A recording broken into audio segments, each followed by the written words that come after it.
Menchacho Bibia na Misa Mo Bibia Kwaba and Fambra and Casa TV. So, Bushan for Majima Bejo City update any trending news in Kwanam this me viewers and America. Bushan for na a year NDC journalist Bako, radio Tamale, Bushan for Nedisans me about 2 abonti. I just say, Bushan for enye asem kutu kwa owura ya cheche nsim bebe mu fa Dr. Mahmood Bawumia ene John Dramani Mahama ho achese omo ebe face omo 7 December general election no de nsim bebe ato abonte form mo mi ekutie owura yi nsem ode to abonte and any day dikan oti me am so subscribe to my channel be like it osado adwenche ebegu comment section kama me do bi ase campaigning, and we'll share that video as well. But our friend from Tamale, who got into the news as a result of this switch from NDC to Dr. Bawumia, after Dr. Bawumia had visited with him, a meeting arranged by Mohammed Amin Anta, the Honorable Minister for Finance and a Member of Parliament. After that, he warmed up to Dr. Bawumia and he began to have difficulties with his radio station. As it turns out, Musa has now resigned from the radio station. He suggests that it's as a result of harassment. And his big story is that when he was abusing Dr. Bawumia, or when he was attacking Dr. Bawumia for several years, nobody in the NPP abused him. As soon as he started praising Dr. Bawumia, now it has become so bad that he has to leave Tamale Radio. Let's get. You remember this Halik Musa, you remember him. He says, for several years, I called and labeled the vice president and his government as the most useless government, criticized them to a point where Mr. Mahama called me and thanked me for standing by the NDC. The vice president had all the powers to send people to attack me and my workplace or throw me in cells. He didn't do that. Instead, he came to Tamale and called me for dinner through Chairman Samba and Dr. Anta, a great mark of tolerance and good leadership. Dr. Muhammadu Bawumia, I'm sorry, he says. I was attacked by the NDC for criticizing Mr. Mahama within the space of 5 minutes, and because of that, I'm not on radio again. Forgive me, sir. Hashtag solid brand, he says. Now, this is his resignation as published to the general manager of Radio Tamale, PO Box 63 AR, Tamale. He says, I'm writing to formally tender my resignation as the drive time presenter at Radio Tamale, effective immediately. The decision has not been an easy one for me, he says. But recent events have made it clear that my continued presence at the station is untenable. As you are aware, he says, I was recently suspended for criticism leveled against former President John Dramani Mahama and the National Democratic Congress on my radio program. In my exercise of objective journalism and freedom of speech, I was attacked by NDC thugs and my car got badly damaged in the process. An incident that immediately preceded my suspension. While I understand the need for impartiality and professionalism in broadcasting, I cannot in good conscience stand by while political interference stifles free speech and honest dialogue. It is clear to me that my values and principles no longer align with those of Radio Tamale, and I believe it is in the best interest of both the station and myself to part ways. I'm grateful for the opportunities and experiences I have had at Radio Tamale, and I will always cherish the relationship I have built with my colleagues and listeners. I hope that my resignation will allow for a smoother transition and wish the station continued success in its future endeavors. Sincerely, Halik Musa, DJ Tell, he calls himself, and that's how he's left the radio station. That's how he left it. So he's gone. He's gone from the radio station. We are hoping to get an interview with him sometime very soon. And have expenditure not exceeding 105% because of the current revenue. I'm even proposing a tighter fiscal rule where expenditure will not exceed 105% of the previous year's tax revenue, so that you don't get into a situation where you are making optimistic revenue forecasts and then go ahead to do the expenditure which doesn't get realized. So we are, looking at a more stringent fiscal regime to do this. In addition to that, so I think that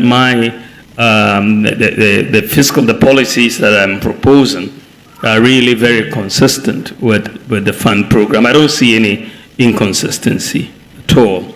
Wale FM was asking about the Pwalugu Dam, and I think that it is something, and I think we had another question on it also. The Pwalugu Dam is very important for agriculture in the north in general. It also is important for flood control. It's also important for the generation of hydropower, and this is why we call it the multi-purpose Pwalugu Dam. And if you see the sort of damage the release of the water from the Bagri Dam does annually to our people, their homes, their crops, their animals, it's heart-wrenching. And the idea that we are looking at, a dam which would span large areas of the northeast and upper east regions, bringing in play about 28,000 hectares for irrigation. It tells you that it's a game changer whenever we get this dam done. Of course, the dam, as initially planned, was to cost about $1 billion US, as you rightly said.